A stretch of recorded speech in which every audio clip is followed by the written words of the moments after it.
Shalom, shalom. Olá, meus irmãos. Eu sou o capelão Alexandre Costa e antes de darmos início à nossa reflexão, eu quero te convidar a inscreverem-se em nosso canal no YouTube, A Palavra de Deus Cura 3395, a curtir e também a compartilhar as nossas reflexões. O nosso texto base da nossa reflexão de hoje está no Evangelho de Jesus Cristo, segundo escreveu Lucas.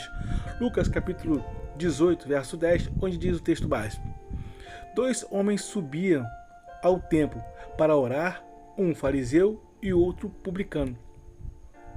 E o tema da nossa reflexão é: humilhai-vos diante de Deus.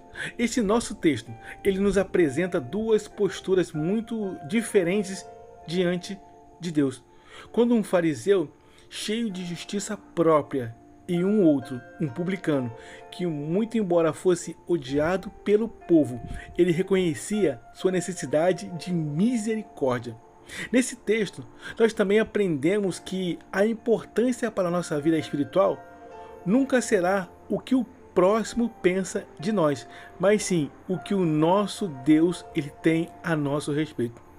Muito na sociedade, muitos são amados e até fazem deles seus ídolos particulares, políticos, atletas, líderes religiosos, mas na verdade, assim como muitos fariseus, o seu coração está em si próprio, nunca em Deus.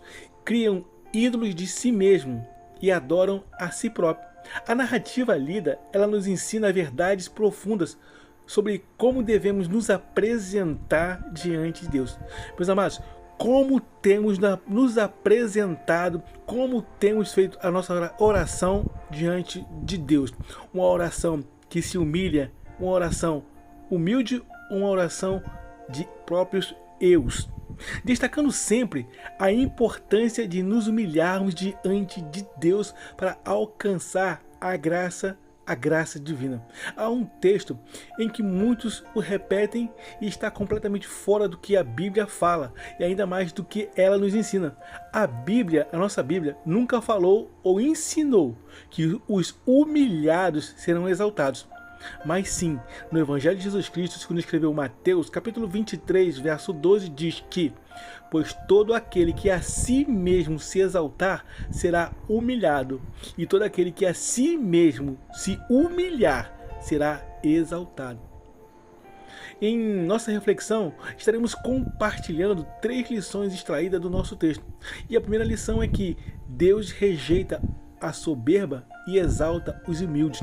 O fariseu, ele se destacou por sua arrogância, exaltando suas obras e desprezando o publicano, criando para si um ídolo particular, se fazendo um Deus, dizendo, lá no Evangelho de Lucas, capítulo 18, verso 11, diz o seguinte: ó Deus, graças te dou porque não sou como os demais homens, roubadores, injustos e adúlteros, nem ainda como este publicano.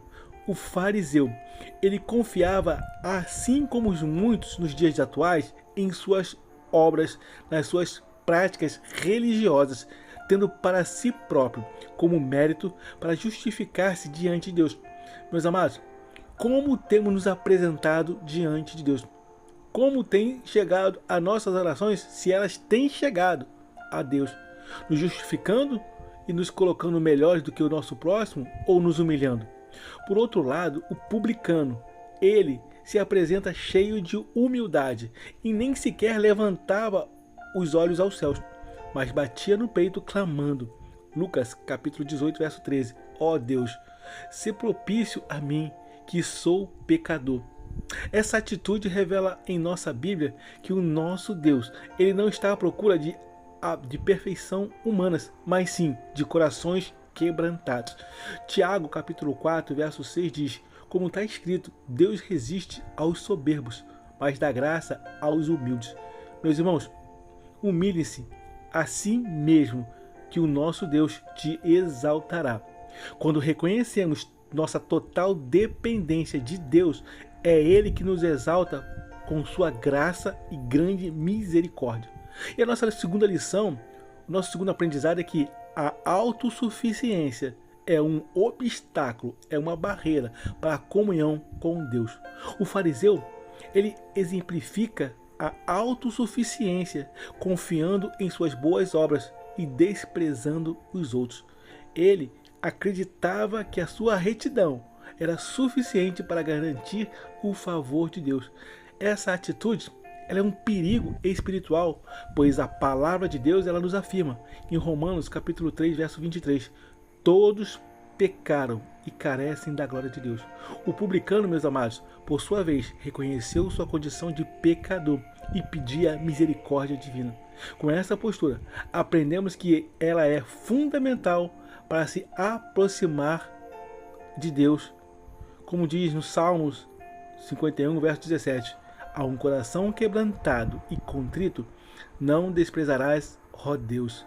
Meus irmãos, a confiança em nossa justiça, ela é vã, mas a dependência da misericórdia de Deus, ela abre caminho para uma verdadeira relação e intimidade com o nosso Deus. E a nossa terceira lição é que a justificação, ela vem de Deus e não de nossas obras. Jesus conclui a parábola dizendo em Lucas capítulo 18, verso 14, digo-vos que este desceu justificado para a sua casa, e não aquele, porque qualquer que a si mesmo se exalta será humilhado, e qualquer que a si mesmo se humilha será exaltado. A justificação, ela não depende do que fazemos, mas da obra redentora somente de Cristo Jesus. Tito, capítulo 3, verso 5, diz, não pelas obras de justiça que houvéssemos feito, mas segundo a sua misericórdia nos salvou. O publicano, ao reconhecer sua necessidade de Deus, recebeu a justificação pela fé. A salvação, ela é um presente, uma dádiva de Deus para os que se humilham e reconhecem sua necessidade de Cristo. Meus amados, que essa palavra nos inspire e guardemos ela no nosso coração.